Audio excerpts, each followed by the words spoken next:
Bismillahirrahmanirrahim. Assalamualaikum warahmatullahi wabarakatuh. Para alim, para ulama, sepuh yang saya muliakan, dan seluruh jamaah, terutama jamaah Masjid Darut Taqwa dan seluruh pemirsa dimanapun berada, kita bersyukur atas nikmat Allah, atas rahmat Allah. Sampai saat ini masih diberikan kesehatan, kesempatan oleh Allah sehingga bisa beramal soleh. Mudah-mudahan amal soleh, amal ibadah kita diterima oleh Allah Subhanahu wa Ta'ala, mengantarkan kula jenengan mendapat ridha Allah Subhanahu wa Ta'ala, barakah dunia dan akhirat kita sekeluarga. Amin ya rabbal alamin. Al-Fatihah. A'udzu billahi minasyaitonir rajim. Bismillahirrahmanirrahim. Alhamdulillahirabbil alamin arrahmanir rahim maliki yaumiddin. Iyyaka na'budu wa iyyaka nasta'in ihdinas siratal mustaqim. Siratal ladzina an'amta 'alaihim ghairil maghdubi 'alaihim waladdallin. Amin. Salawat ma'assalam kita terkenal kepada Nabi kita Muhammad sallallahu alaihi wasallam. Hadis yang ke 1515. Wa an Mu'adz bin Jabal radhiyallahu an qala Rasulullah sallallahu alaihi wasallam, man 'abbara akhahu bi dzambin lam yamut hatta ya'malahu. Akhrajahu Tirmidzi wa hassanahu. Hadis hasan ini riwayat Imam Tirmidzi yang artinya man 'abbara, barang siapa yang menggambarkan, mengibrohkan, ya, yang menceritakan, apa istilahnya ya, yang memviralkan, nah ini ya, saudaranya, saudara seagama terutama, ya, bidzambin, dengan sebuah dosa. Jadi orang yang menggambarkan, menceritakan kepada orang lain tentang saudaranya terkait dengan perbuatan dosa yang pernah dilakukan. Misalnya saya menuduh atau menceritakan Pak Edi, ya, Pak Edi pernah nyolong pitik, saya ceritakan ke sana kemari, ya, tanpa suatu maksud tertentu kecuali untuk kebaikan, mungkin untuk pembelajaran, ya, atau untuk semacam penyelidikan, ya. Kalau tujuannya untuk mempermalukan, ya, tujuannya agar saudara kita ini mendapat cemoohan orang, mendapat hinaan orang, ya, dengan perbuatan dosanya itu, maka lam yamut hatta ya'malahu. Maka yang seperti itu nanti tidak akan mati sebelum merasakan apa yang pernah dihinakan tersebut, ya, entah itu perbuatannya langsung atau dampaknya. Jadi walaupun nggak nyolong, delalah niku dituduh nyolong, atau bahkan melakukan sesuatu yang dituduhkan itu, yang dihinakan itu. Naudzubillah summa naudzubillah. Hadis ini mengajak kula jenengan agar tidak mudah menjelekkan saudara kita, walaupun orang itu memang berbuat jelek, apalagi belum tentu orang itu berbuat jelek. Kadang-kadang kalau jenengan melebih-lebihkan kejelekan orang lain, mudah, apalagi saudara kita seiman, seagama, jangan sampai. Lebih baik memeriksa diri kita sendiri. Hadis ini juga hampir sama dengan hadis yang redaksinya cukup panjang. Di antaranya begini: man satara uyuba ghairihi satarallahu uyubahu yaumal qiyamah. Jadi kita ini diperintahkan untuk menutup aib saudaranya sebagaimana kita menutup aib kita sendiri. Nah, punten kula jenengan nek gelem buka aib-aib kula jenengan piyambak itu ndak ada habisnya. Nggih, sebetulnya cuman karena masih ditutupi sama Allah.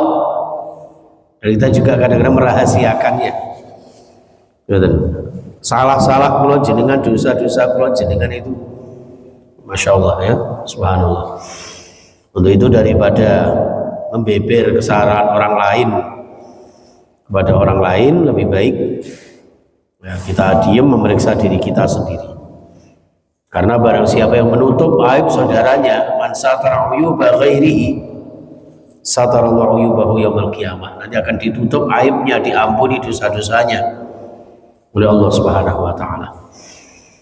Oke, masyaallah. Hadis yang ke-1516, wa an Bahz bin Hakim an abihi. Hadis ini juga hadis hasan ya mas sekalian, dari kakeknya. Qala Rasulullah sallallahu alaihi wasallam, wailul lilladzi yuhaddisu fayakdzibu. Ini Pak. Celakalah orang yang apa ini ya? Berbicara, yuhaddisu ya. Fayakdzibu. Tapi bicaranya itu hoak. Digawe-gawe sebetulnya tidak nyata, jadi sebetulnya bohong ya. Celakalah orang yang berbicara tapi yang dibicarakan itu adalah sebuah kebohongan, supaya apa?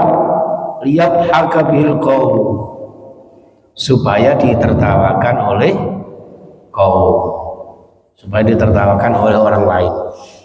Jadi bikin-bikin cerita sing lucu ya, walaupun tidak nyata, yang sekiranya orang lain tertawa, menertawakannya ya. Oh ini ya, ini kadang-kadang penceramah juga suka loh Pak kayak gini ya.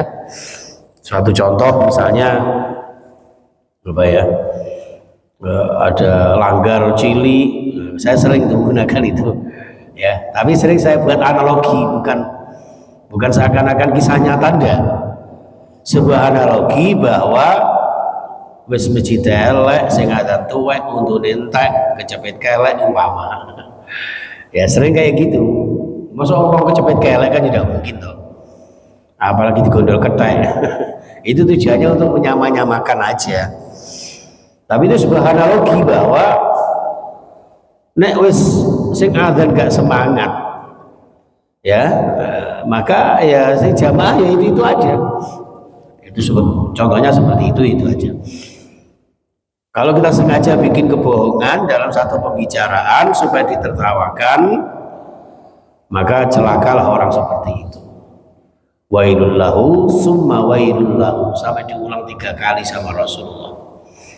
Na'udzubillah summa na'udzubillah. Insyaallah. Hadis yang ke-1517, wa an Anas bin Malik anin Nabi sallallahu alaihi wasallam. Qala dawuh sapa Rasulullah, kafaratun utawi tebusan, kafarah ya, man ightabtahu, terhadap orang yang sudah pernah kita ghibahi, yang pernah kita gosipi, yang pernah kita jelekkan tanpa diketahui orang itu. Apa tebusannya? Antastaghfirulahu, agar kula jenengan membaca istighfar untuknya. Jadi kalau saya misalnya pernah ngilokan siapa ya, Pak Ya ini calonnya kok kalah terus umpama, dan ini dianggap salah, maka tebusan saya harus memohonkan ampun kepada beliau ya, kepada Allah. Astagfirullahaladzim lil ahya harus seperti itu ya. Hati-hati, ini saking urgentnya ya, agar kita tidak gampang ngerasani orang lain, menjelekkan orang lain.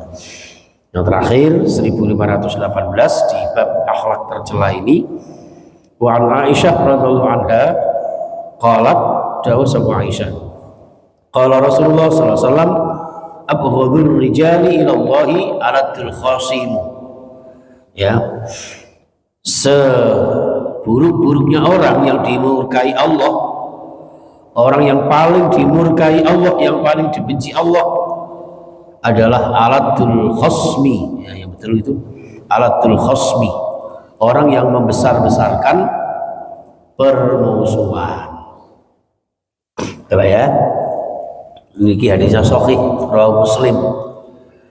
Jadi orang yang paling dimurkai Allah itu yang suka gede-gede no permusuhan, memperbesar perbedaan daripada persamaan. Maaf misalnya ini habis coblosan, habis pemilu, ya terus gede-gede no masalah, gede-gede no permusuhan itu, ya wes, nonton misalnya ada kecurangan ya sudahlah, nanti ada tim hukum yang harus apa itu ini ya, nanti terus itu nanti Pak namanya juga politik ya, ya sing curang dilaporkan ke MK dilalah saya kejari yo pamane dhewe dan seterusnya tidak ada marine. Makanya ada juga yang sampai berdoa, ya Allah rahmati, ya ridhoi, sayangi dan berikan pahala terbaik bagi KPU dan Bawaslu, ya ketika kerjanya amanah. Insya Allah mudah-mudahan diberkahi Allah. Tapi sebaliknya ketika kecurangan dibiarkan bahkan bermain di tengah-tengah itu, biarlah Allah nanti yang memberikan balasan tersendiri. Ya, ngoten mawon. Mudah-mudahan kita semuanya diberkahi Allah, dirahmati Allah. Yang penting ngawai dhewe muga-muga barokah sak keluarga, nggih. Dadi wong bejo, masyaallah bisa teng akhirat mlebu swarga nggih. Dilancarke urusan kula jenengan, barokah rezeki kula jenengan, putra-putri anak cucu kula jenengan, ahli-ahli beriman, beribadah, berakhlak yang penuh dengan kemuliaan. Nggih, wis diberikan kecukupan, keselamatan, bahagia, barokah dunia ngantos akhir zaman. Amin ya rabbal alamin. Terima kasih. Kurang dan lebihnya mohon maaf. Mudah-mudahan kajian ini diberkahi Allah Subhanahu wa taala. Kita akhiri, subhanakallahumma wa bihamdika asyhadu an la ilaha illa anta astaghfiruka wa atubu ilaik. Assalamualaikum warahmatullahi wabarakatuh.